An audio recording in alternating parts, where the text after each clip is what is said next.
We're an island nation, drawn to the sea that surrounds us. For many, it's a playground. For others, it's where we earn our living. But the sea is unpredictable. It can change in an instant. And when accidents happen, they happen very fast. You're in cold water, you're not going to last long. There to save our lives is a volunteer army of 5,000 ordinary people, ready to leave their jobs, their families, and race to our rescue. 1 minute you're just an ordinary person, the next minute you're a lifeboat crew member. They're the last line of defence against the deadly water. Wouldn't even like to think what would happen if there was no one there. I was waiting for that, but the guardian angel came. To save someone's life is a privilege. You feel like you're doing the most important thing on earth. Thank you. Over 200 years, the volunteers of the RNLI have saved the lives of more than 140,000 people. Brave lifeboat men don't cry. Rubbish. I do. Treating every call-out as a matter of life and death. That's what we all turn up for, to save people's lives.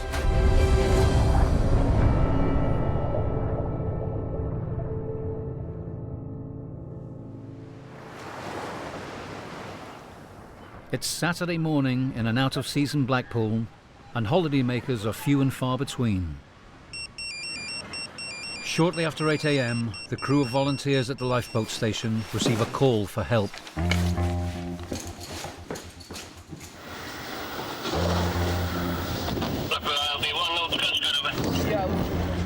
When the alarm is raised at this time of year, life expectancy for anyone struggling in the water can be measured in minutes.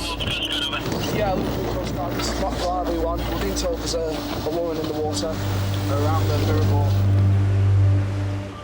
The woman has been spotted swimming out to sea, fully clothed.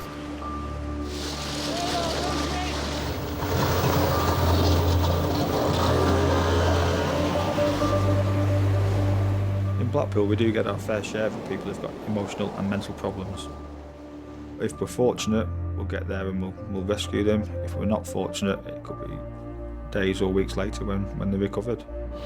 Today, the sea temperature is only 11 degrees.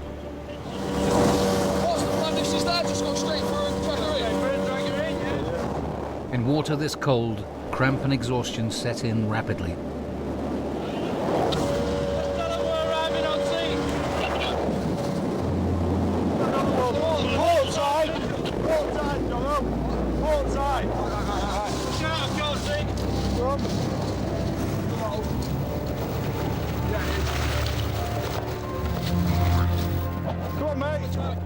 She was quite a ways out, but she wasn't in actual difficulty. Give us your hand!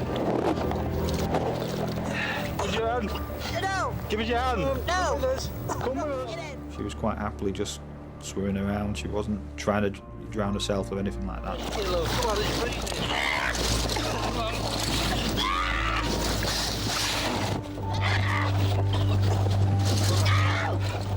Roll over, come on. She didn't want to get into the boat, she wanted to carry on swimming, but we managed to talk her around. Sit yourself down. Jesus is over there! That's all right, sweetie. We're going to Jesus! We told her, you know, we can't take you to Jesus, but, you know, we can certainly take you back to shore. Jesus! A lot of the people we get are difficult to communicate with at first, but that particular woman, the communication was there, but she wasn't necessarily listening to what we were saying to her. Don't get out. Go on, sit yourself down. I'm getting out. You'll be getting out in a second with her. Jesus is over there. That's right, we'll take you, look. Go ahead. Yeah, right. Stay down. Everyone, we could do the police just come down and I'll go up to the... Yeah, we're coming down now, the coffers. Over. Jesus! Jesus! Get off me! No. Oh, I like your boots. Thank you, good, aren't they? That moment when she spotted the Wellington, Yeah. it did snap her out of it, and then she could understand us fully. Oh, sit down, sit down. Just relax, stay down there. Just get up with it. Just hang on a second. Just 1 second. Right, you're going to get out now, okay? It's a little boat. It is a little boat, yeah. Jesus. I remember leaving the house. The sea is only a 5-10 minute walk from where I live. But how I got there, I don't know. Do you remember getting in? I actually don't. I remember being in, but I don't remember getting in. A minute. Give me a minute. All right. You tell us when you're ready. I was always confident, always self-assured, and always regarded as quite a strong person. But I think going through a messy divorce, life's events and depression, anxiety, they can hit you at any time. You might think, oh, well, okay, but when they all come together, there's only so much people can take. You know, we're only human. Oh, it's all right, I can walk. Come on then. You're going to stand up then? Yeah. Come on then, stand up. I can walk. I can see the light. All right. Swing your legs over. That's it. And the other one. In the words of friends and family, there's the normal Lindy, which is the Lindy today, and then there's another one. So a bit like a Jekyll and Hyde. So I was probably, yeah, in that, it was the other Lindy that day. Our job is just to rescue people who are in distress, whether they be accidentally in distress or whether it's their intent to put themselves in that position. What we're not there to do is judge people.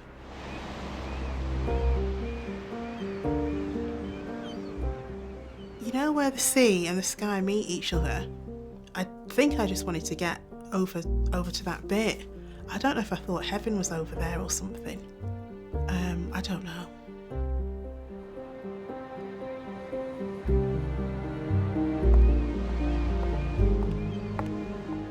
Since her rescue, Lindy has been receiving regular psychiatric treatment. If the RNLI crew hadn't come out and I'd gone a bit further, I might not have been so lucky.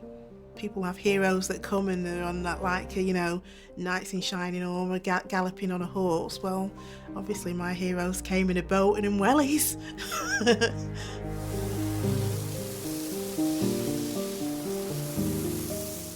Nationwide, 5,000 yellow-booted volunteers are on standby right through the winter.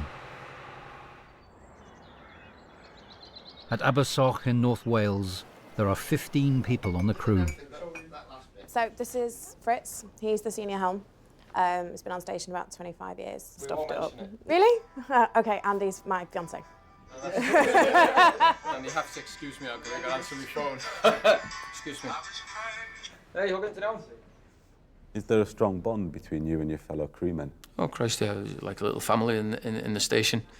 Because we all live locally. We've known each other for years. We all get on together and good crack, really. Fritz lives a few miles from the station with his Springer Spaniel puppy Belle, Nuts, yeah. Alyssa, who he met through the RNLI, and his teenage children. Ever since we were born, that's been part of the lifeboat, so we just react to it as normal everyday activity, really. Yeah. Yeah. You'll come back. It's all right. Yeah. That'd be a good thing. Quite sad if it didn't come back, isn't it? Well, yeah. All RNLI volunteers must come to accept the risks they face. But it's during these winter months that the dangers are at their greatest.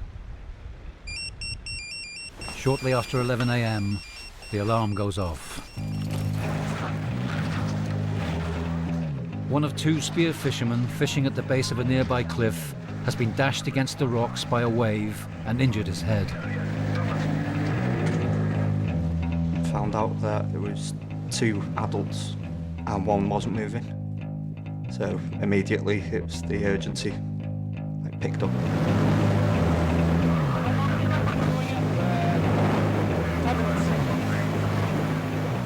27-year-old Andy has only just qualified as a helmsman. There's definitely a few nerves. First time in charge after passing out 2 days before.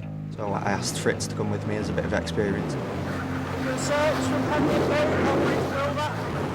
The casualties are stranded on a stretch of the coast notorious for its strong swells.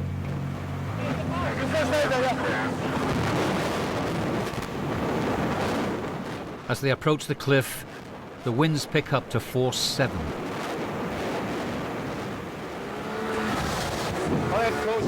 Coast Guard, this is Capsize Lifeboat. We can't see anything at the present moment, over.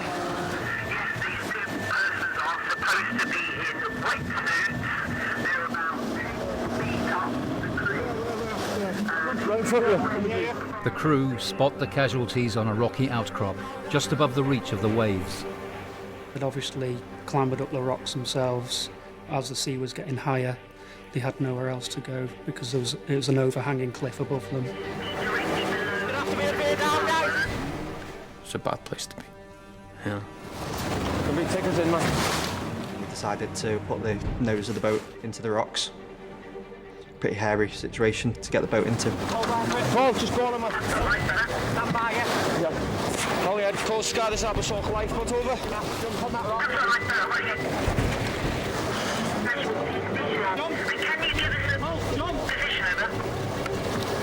Holly, I'd Coast Guard, 10.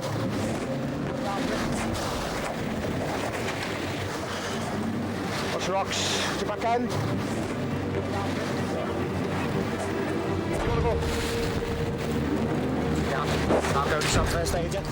With the wind worsening, experienced helm Fritz takes over. If you don't time it right, you could be pushed with the swell on top of the rock and then you'd be stuck on them yourself. Take it easy, mate.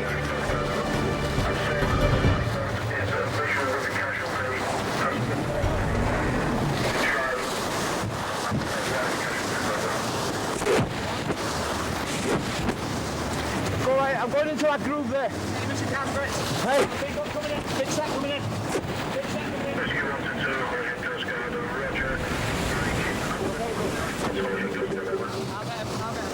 Hey, go in, Andy.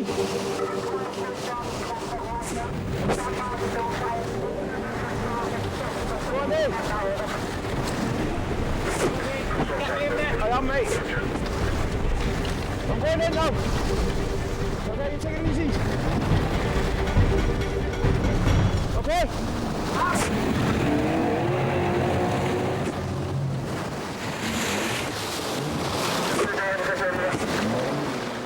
While Fritz is now able to retreat to a safe distance,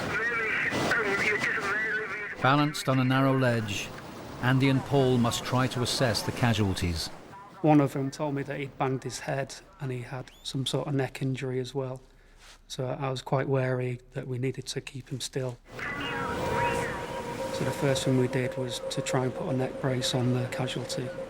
The waves are building up, so it's getting quite tricky. I straddled the casualty just to try and protect him so he didn't get washed away. And were they scared? Yeah, they're very scared. Yeah. Because the wind was picking up, the waves just kept on getting bigger and bigger. It just became wild out there, really. It was quite a frightening sea, really.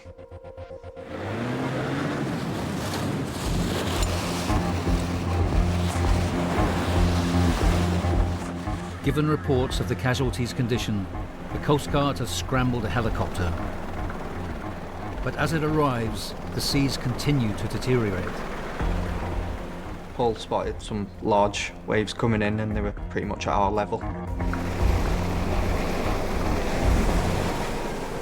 A big wave completely swamped us all. It all went dark. I grabbed one of the men's legs. I realised then that it was pulling me off the cliffs with the volume of water. So if I didn't let go of the casualty, he would have come down the rocks with me. So I had to make a decision to let go. That's when I was washed off the cliffs. Swept off the cliff, Paul is now at risk of being smashed against the rocks and dragged out to sea. When I was underwater, I could make out some shapes of the rocks, so I kind of swam towards them. The don't know where the energy came from, to be honest, but I just managed to find a gap in between the waves. I just went for it. He managed to grab hold of the rock face and climb back to help Andy, which was securing the other two on the rock, just in case another wave came. It's quite frightening, really, for him, I'd say. 122 came, the helicopter came. And we asked them to winch them, all four of them, really, off the rock face.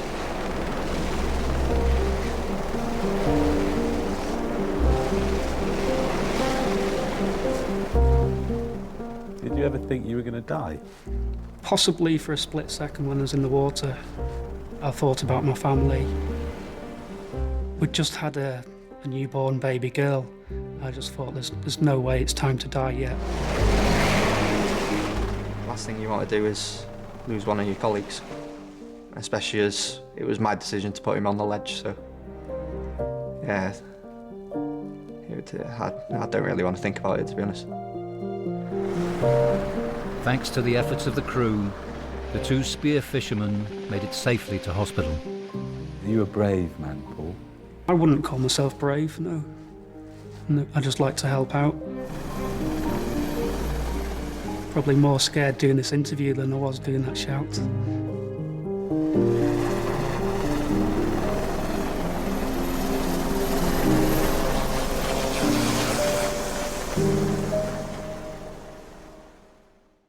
One of the worst tragedies ever to have taken place off the Welsh coast occurred in 1947 when gales drove the 7,000-ton cargo ship Sam Tampa ashore near Scare Point.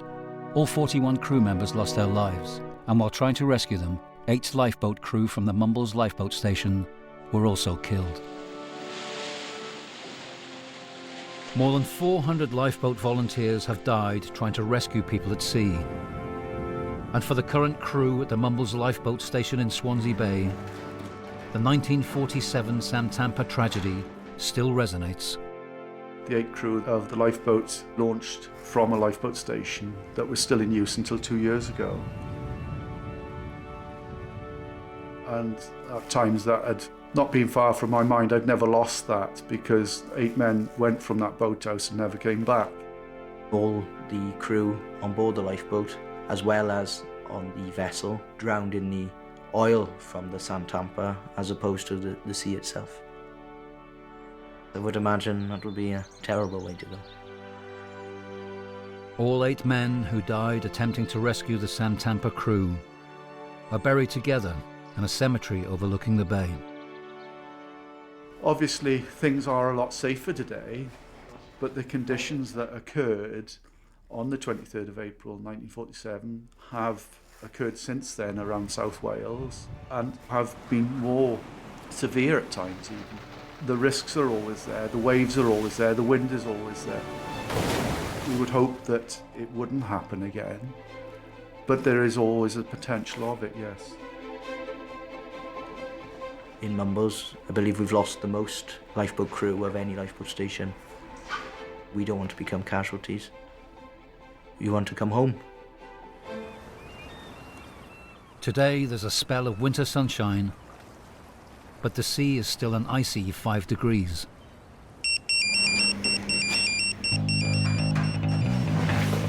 An emergency call is coming in. Slam the brake. And the Mumbles crew launch their inshore boat. To our plan, to assist a female who was believed gone in the water to rescue her dog. She is now clinging onto a cliff on Mumbles Beach. 3 Cliffs Bay. When you get a call to 3 Cliffs, the first thing you think is, we better get there quick because how treacherous it is. The Bristol Channel has the 2nd highest tidal range in the world. And on flat beaches, like those around 3 Cliffs, the tide comes in dangerously fast. When we get a call to that area, there's always fear the worst, really. This area has seen more than 40 incidents in the last 5 years. There are parts of the Bristol Channel where you would struggle to outrun the tide. 2 people lost their lives in the waters around the bay just last summer, and the Coast Guard has scrambled a helicopter to the scene. Then we're clear to go in and have a chance to win first.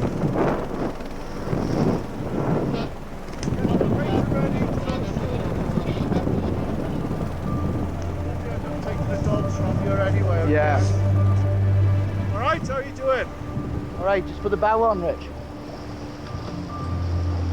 Your name's Anne. Cold and wet, but otherwise fine. Aren't you? You feel that? Where she was on the rocks with the rising tide, and then behind her there was sheer rock face of about well over 100 feet. No way up, no way down. Right there, and we'll manage you very carefully, okay? She was stuck there, really. Former nursery teacher Anne went to rescue her dogs after they became cut off by the incoming tide. Now I know that coast like the back of my hand, and I know you have to act very, very quickly.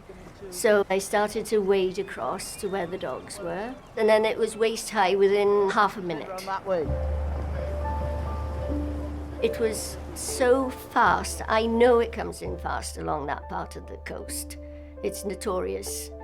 But this day, it outrun me. And I had to step into, it must have been a deep rock pool because I was soon out of my depth. And then I had to swim to stay up, which wasn't easy because all my heavy winter clothes were saturated now. It is just like swimming with lead weights in your pocket. I'll put the boat parallel in there now when you get it down a little bit. You can just step on. I was sinking. I simply couldn't do it anymore. And I felt so calm. It was ridiculous. I felt so calm. And I looked at the dogs and I thought to myself, oh, so this is how I end my days, drowning, trying to save my dogs. And I wasn't at all upset or worried.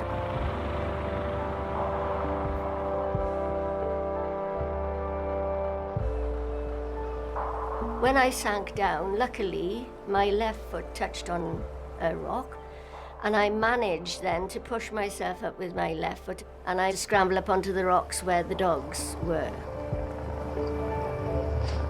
Would it be safer to do a dog first? Yeah, hello. Jenny. Can you come down? Jenny, can you come to us? It's a frightening experience enough for a person who knows that help is at hand, but the dogs don't know we're there to help. Yeah, can you pass me Jenny's lead? She'll pull her head out of it. There, Jenny. We try to get the dogs in first. Jenny. Good girl, come on. Come here.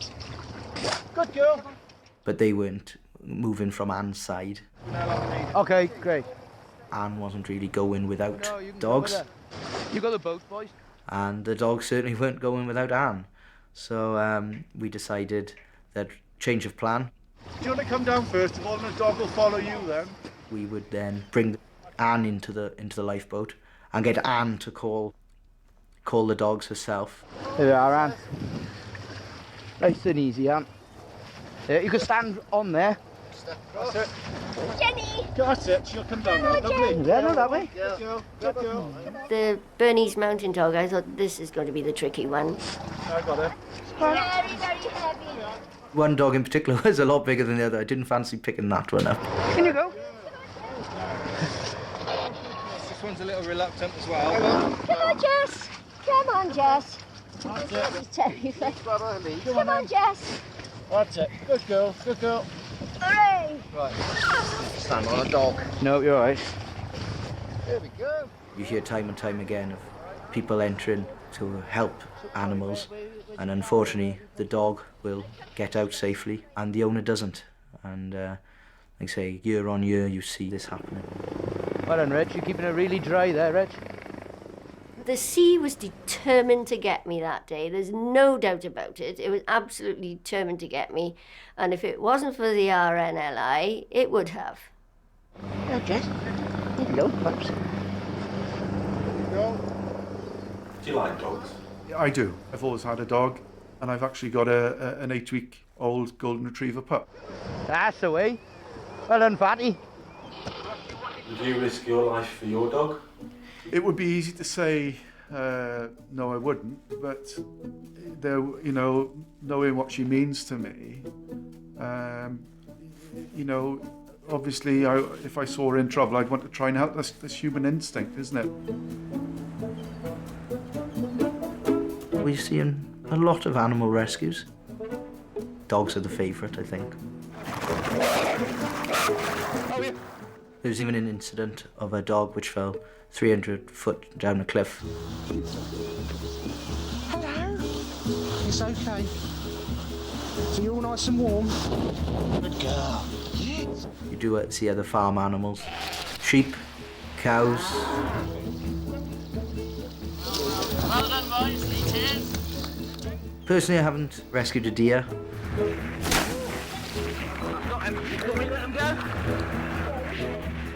I've handled rescues of animals, from anything from a horse to a cow to an iguana to a snake to a dolphins. Tried to, you know, get dolphins back into the sea. Some people will be thinking, why are you risking your life to try and rescue a cow or something?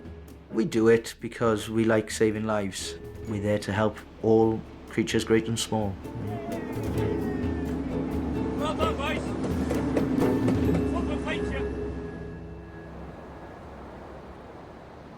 At the other end of Wales, on the island of Anglesey, is Moylver Lifeboat Station. Mid-afternoon, a call comes in from the Coast Guard. 5 people in the water. A group of people in a speedboat are in trouble 2 miles down the coast.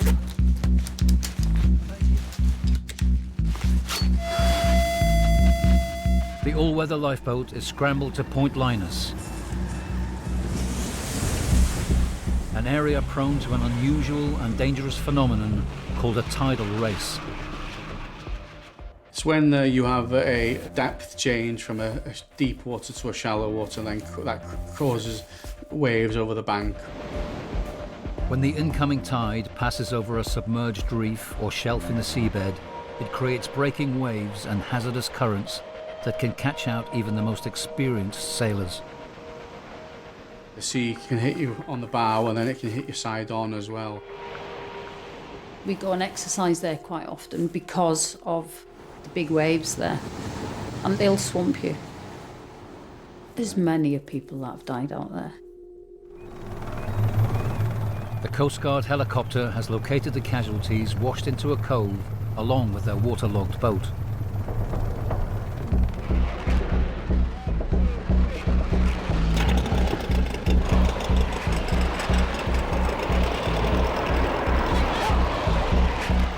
The immediate concern was how long they'd been in the water, what state they were in.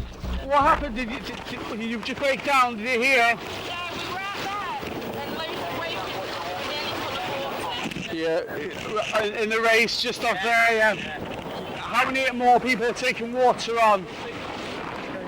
Take them back to the boat and maybe recommend a helicopter evacuation, yeah? Roger, we're sending 2 people back to you. One has been sick. As the crew begin to ferry the stricken sailors to the lifeboat, one of the casualties complains of shortness of breath. What's your name, love? Robin. Robin, my name's Alan. Okay, how are you feeling? You cold? You dizzy? Yeah, have you been in the water at all? No, okay. Take some deep breaths for me. It's okay. We're here now. Yeah, deep, slow breaths for me. It's okay. If somebody says they've got breathing difficulties, we have to take that very seriously. It's a post-rescue collapse, really. Take some deep, slow breaths for me. Once they see a rescuer, they go, oh, that's it, we've been saved. And then everything hits home and the situation can then deteriorate. She's getting a bit cold, Matt. All of a sudden I couldn't breathe. I couldn't see, my arms were tingling. I felt like my dry suit was suffocating me. She's showing a bit of shock. Halfway across, she started going frantically at the neck seal. So we gently prized the neoprene cuff off her neck and just slit it with a knife, just so she could feel a bit at ease. Come on, look. You're going to be all right, okay?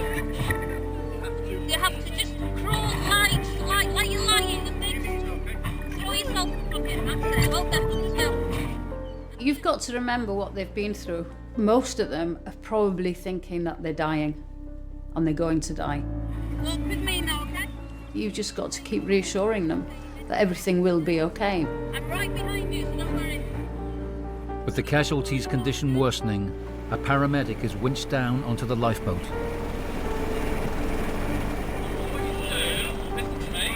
I want you to try and calm down, my lovely, okay? Alright, you just rest there. I'm Chaz, Robin. Just go back there, my darling. Let me go in the oxygen mask. You feel like you're desperately trying to breathe normally, but you can't do that, and you are gasping for air. I'm just going to get the oxygen. She was breathing really quickly, which you do in a panic state. Why am I not just calming down? Why am I not just giving myself a slap and saying, come on, you're fine now, you're on the lifeboat, it's over, it's done? Okay, come in. Despite the team's efforts, Robin's panic attack continues to escalate. Gas and air can help reduce anxiety and regulate the breathing.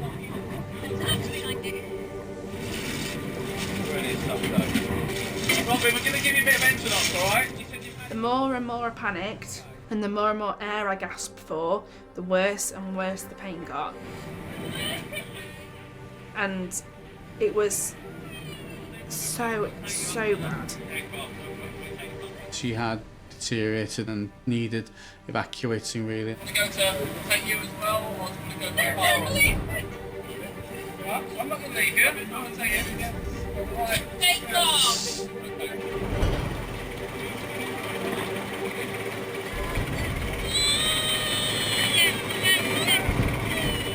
I doubt it very much that she would even know where she was looking because her eyes were just going everywhere. And you're trying to get her to focus at you and just you and nothing else, and then she'd be off again looking somewhere else, and you go, no, come on, look at me. Everything will be okay.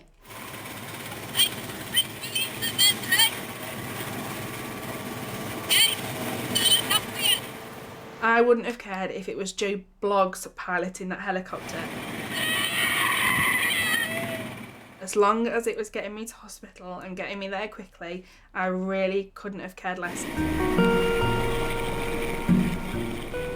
When we arrived at hospital, I can remember him turning around and smiling and saying that he hoped I'd be okay.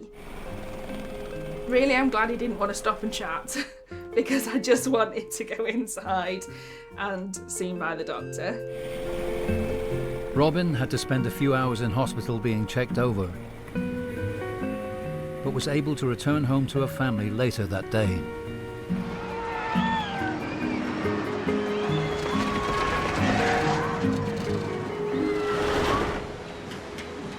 In Blackpool, despite strong winds blowing in from the Irish Sea, a few tourists are still braving the beach.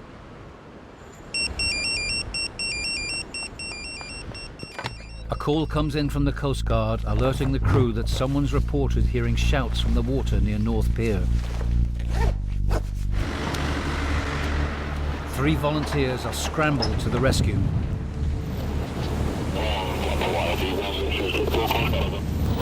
Just get heat in it, Dad. At the helm is electrician Darren, who's been volunteering with the RNLI for more than 18 years. Today, a force 7 wind is whipping up 2 to 3 metre swells. Yeah, 11-6 RV2, whereabouts do you want us over?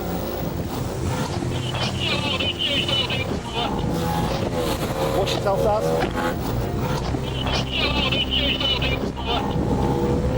Yeah.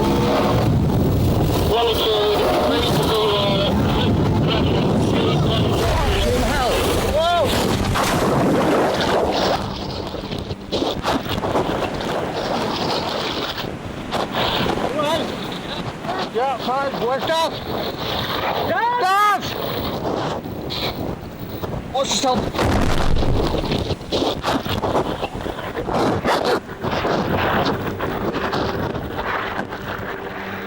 Helmsman Darren has not resurfaced, Get away from the boat.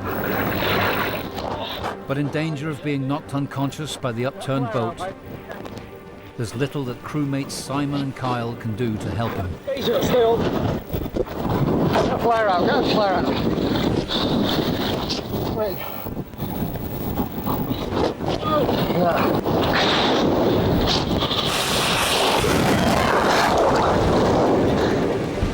Every lifeboat crew carries a special red flare, only to be used when their own lives are at risk. When you see the red flare, shouting, shit. I've never seen a crewman fire a red flare off up until then. As Sean and the crew of a second lifeboat race to their rescue, Kyle and Simon are being washed towards the metal structure of the pier. Mate, we're going to get in trouble in a minute. Yeah.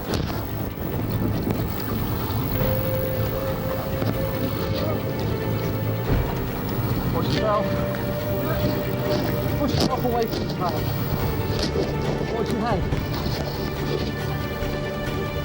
Watch your head, Kyle. Yeah.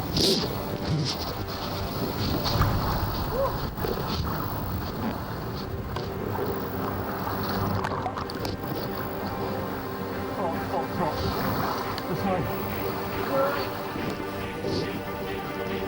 This way.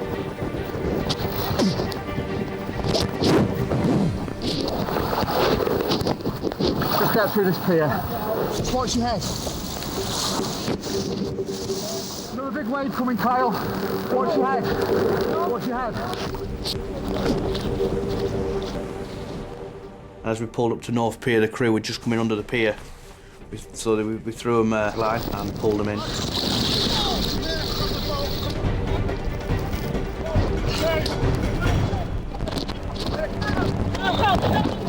It was nice to get out of the sea. You don't get any idea what it's like to actually capsize a boat until the day that you do capsize a boat. But it's not like in training, is it? No, nothing like training. But I was still more concerned about Darren and where he was. Come on! There he is! Just go to the cab, John.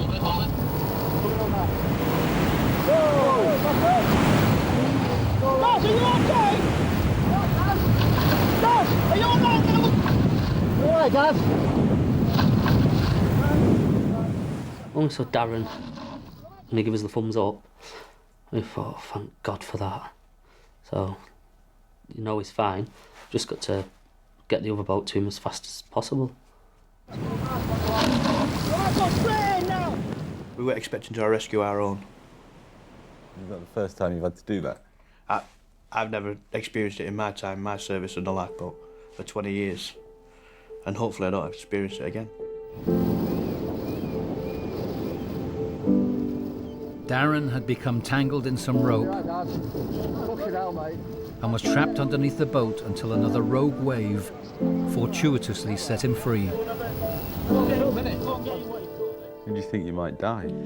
There's a definite, I could have drowned, yes. Mate, we'll try getting back onto the boat. Just physically. The first thought when I was under the boat is 5-6 minutes ago I was watching Britain's Got Talent.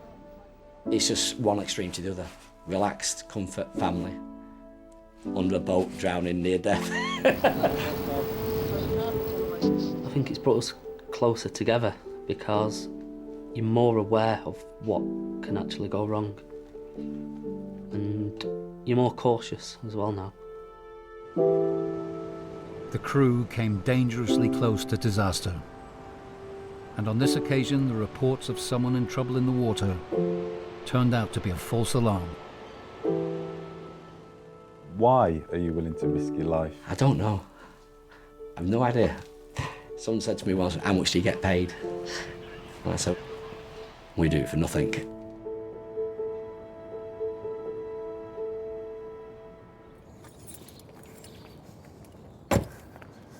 Not only are the lifeboat crews giving up their time for free, but with many of them working full-time, they face the challenge of juggling their volunteering and their day jobs. In Abersoch, North Wales, volunteer Alyssa works as an employment solicitor. First couple of times I had shouts in the middle of the night and then came in. When I arrived at work looking like I'd been dragged through a bush and, you know, clutching coffee. Ron in the morning and it's just like, you know, what are you doing here? See you, cheers, thanks Ron. Just next time, just call and say, this has happened. He's really good about saying, look, just go and have some sleep. We want to attract people who have that spirit of wanting to help. We're extremely proud of Alyssa, but she's very passionate about law, very passionate about her clients, and certainly very passionate about helping people, so it's worked well. 2 months ago, Alyssa took on an extra responsibility, signing up for the flood rescue team. I love the RNLI so much, so for me the flood team seemed like the next natural step. It's something a bit different to what we do on the coast. Okay guys, here we are. The team was formed in the year 2000 to help provide a rapid emergency response to incidents of serious flooding, which are becoming increasingly common. Callum, Alyssa, take Landy. Cool. With Guy. Cool. Here are some of the scenes taken in Cumbria earlier on today. Severe flooding is taking place. The Met Office have issued a rare red weather warning, the highest tier of warning for the potentially very heavy rain. We've already seen over 100 millimetres of rain widely. It's shortly before Christmas, and the torrential rains have engulfed towns and villages across Cumbria in floodwater, which is rising by the hour.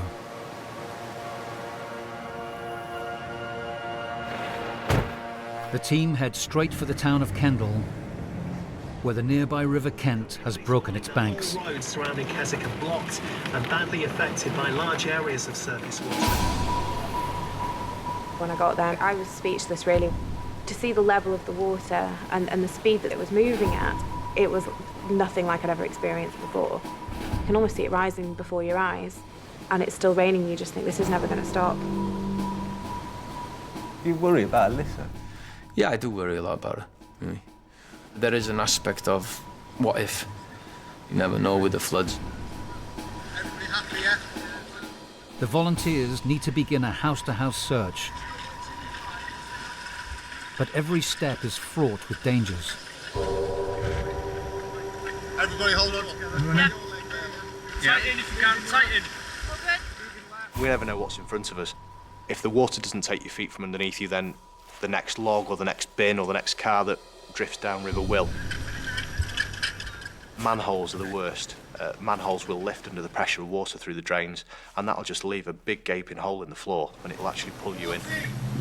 How many people are in with you? Hey mate, you alright? Thank you, stay there for us, mate. Yeah. The crew are still mid-search when news comes in that a pregnant woman and her family are stranded in an isolated bungalow on the outskirts of town. There's a family of 6 trapped in their house, and the floodwater's only set to get worse. We've got some survivor's life jackets. The bungalow is situated at the bottom of a gully, and the only access route has become a torrent of floodwater. The water was too fast flowing, so our boats were effectively useless. The one big piece of kit that we've got for going in the water, and we can't use it. What's your name, mate? Hi.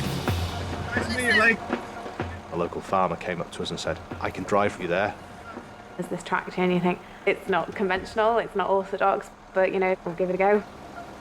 The volunteers attach a rescue sled to the back of the tractor. Okay, we're off, okay? Yeah, we've got one.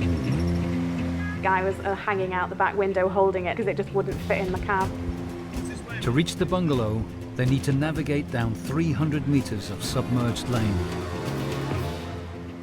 Until the headlights of the tractor came round, you just couldn't picture it.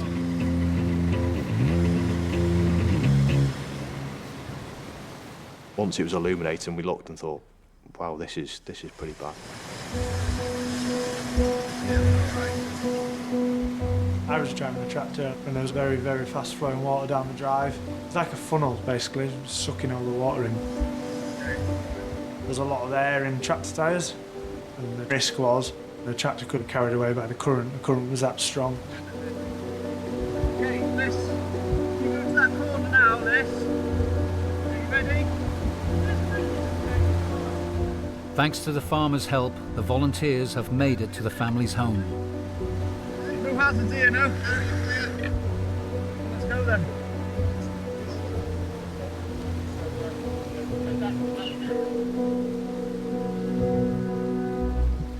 You alright, dear? Where are the other two? In the kitchen, where's the kitchen? Yeah. It was cold in the house, it was dark, there was a lot of noise going on with the running water. It wasn't a pleasant place to be. Hello? Hiya. You through here? Hi, alright? How long pregnant are you? 7 months, okay. The pregnant woman and her partner have had to climb onto the kitchen worktops to escape the rising water. Kid now, yeah? What's your name, Grandad? Also in the house are the man's grandparents, both in their 70s. What's your name, buddy? Come on, Seb. And in a bedroom, 2 little boys aged 5 and 3. Poor kids were stuck on the top bunk of their bunk beds, and it was like 8 inches below the beds, so they didn't have long at all. You alright, mate? Yeah, there is, isn't there? Have you got any leads? They'd been in there a very, very, very long time with no electricity, no sanitation. They'd even thought about breaking through the ceilings to see if they can get up to the roof. It was that desperate. The crew need to ferry the casualties to the tractor so they can be driven to higher ground. That needs to go out, around here. But there's only room to take 2 people at a time. It's the little ones I'm worried about. We want to get all these people out now. We don't want to be prioritising people. We don't want to be saying, you have to wait, you're coming with us now. But we have no other option than doing that.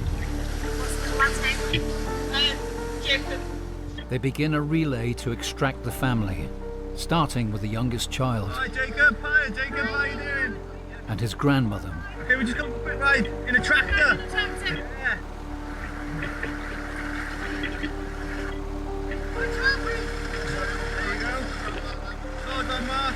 See that big step there, Jacob? Step up. Okay. They must now wait for the tractor to drop off the first casualties and return. But all around them, the water level is continuing to rise.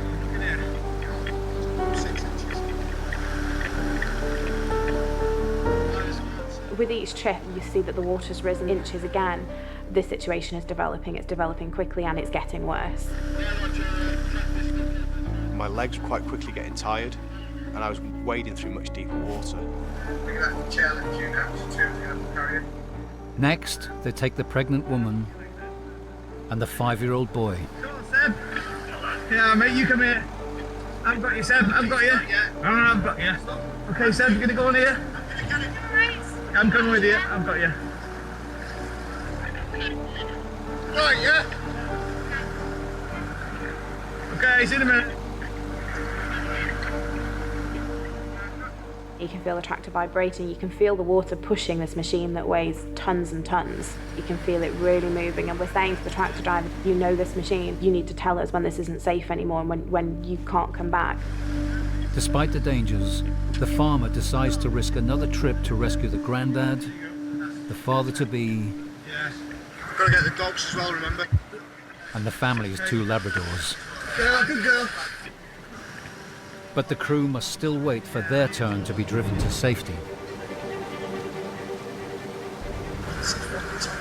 Yeah.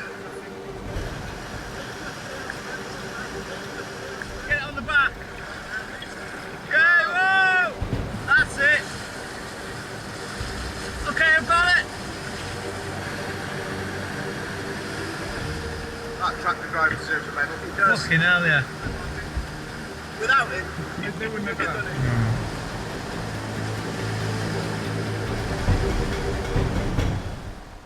Are you a good tractor driver? I can drive a tractor. I've done it for a lot of years. Doesn't matter if I was a crap tractor driver or a good tractor driver, I got the family out. That was the important thing. To To see somebody's house torn apart, to see the whole family in distress, it's quite difficult. Home's everything. It's your family, it's your kids, but it's how you make your home. You know, with all your personal belongings, you put pictures up of your family, pictures up of your loved ones. And once that's taken away from you, it's all gone. You can't get those old pictures back, and it's got to be heartbreaking.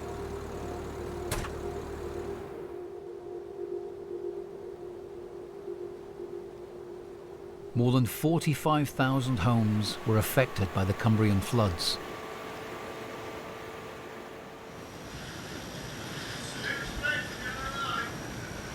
Hello! In total, the flood rescue team came to the aid of more than 400 people.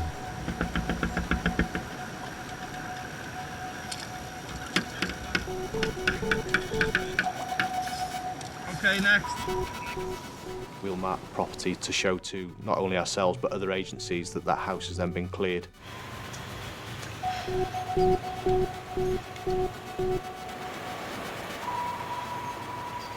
You start going down the flooded street and it's just an eerie silence.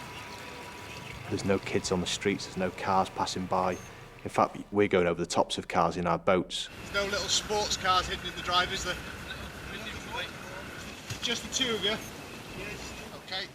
If people stay in their properties, they haven't got the ability to call for help. Their phones are down, their mobile batteries go flat. Communication in general is very, very difficult. We're talking to people as we're evacuating from their homes, saying they'd just finished decorating their houses, or another family had just moved in, thinking, oh, we'll be in their new house before Christmas. So when you see Christmas presents and photo albums floating out of houses, it's upsetting. You know, some of the most personal things that they have are just gone. It's definitely coming up. When we left, you could see the curb. It's completely gone now. I was brought up by the seaside. You know how the tide comes in, slowly comes in, and the next wave's just a bit nearer than the last. That's what it was like looking down the street. It was just ebbing up, not down, but just coming slowly towards you. And you didn't know where it was going to stop. Some people didn't want to leave their properties, and they don't want to be defeated by the floodwater. I wouldn't want to leave my home and all my belongings if I was in that situation. Residents of that property, with several people visiting. And sometimes you just got to say, listen, guys, we need you to come out of your house. We don't want to come back here in 6 hours' time and find that you're now trapped upstairs and we can't get to you. There's no water for them. They can't use their loos. There's no food. There's no heating. And perhaps the thought of sleeping in a sports hall isn't the most appealing. There was a lot of, shall we say, helping each other. Yeah. There was a lady making tea in the morning, offering and bringing cups of tea about. And sometimes she said, sometimes my electricity works and sometimes it doesn't. Okay. I think people like community more than they let on. What's the step? When we were doing evacuations, there's people who, say, didn't know their neighbours, but you'd think that they were close friends within 5 minutes of them being in the same rescue boat together. When adversity hits, I think then people realise how important community is. Give a list of the bags. And that actually deep down that it's something that perhaps they crave as well. Cheers. There is a togetherness when you're being threatened. You come together and you're all facing the same serious problem. Thanks for your help. Okay, no problem. Really appreciate it. Okay. I think it has affected me. I think I've also taken something positive from it as well.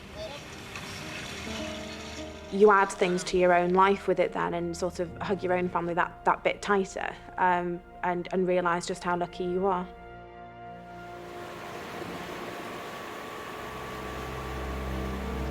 People tend to think that nobody will do anything for nothing these days, and the RNLI just goes to show that people will still volunteer. People want to help. I think if it wasn't for people volunteering, I think they'd have a very hard job trying to get people to go to sea for money.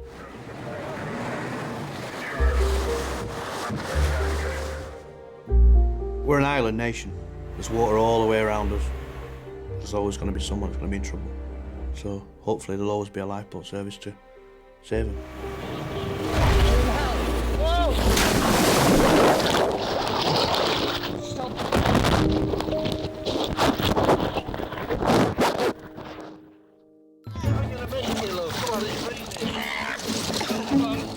Lindy, the lady who was pulled from the water after she swam out to sea, is doing well and hasn't had a relapse for over a year. I had a diagnosis and it was an adjustment disorder. It's something that basically you can get through. I think I'm in a really good place because I'm able to talk about it. I think I am getting my confidence back up and, you know, making plans for the future. Robin is still struggling to get over the experience of being caught in the tidal race. It has definitely changed the way I would think I would deal with situations. I'm certainly a lot more nervous. I hope in the future I can rebuild the confidence that I once had so that I can take Alfie on boats and he can love, as I did as a child, the feeling of being on water. Anne and the dogs suffered no lasting ill effects and still enjoy a walk on the beach. I did think the very next day when I woke up safely in my bed how I would have felt if I'd not tried to save my dogs and they drowned just because I hadn't attempted to save them. Any dog owner will be able to relate to it. There's no way I could have left them there. You love them so dearly. They put all their trust in you. The volunteers arranged a special Christmas present for the two young boys they rescued from the floodwaters. I got one for you there, young man. I was scared and I was thinking that we would have to swim out. Even I can't swim with no armbands. I can only swim 5 meters with no armbands. What do you want to be when you grow up? A lifeboat person.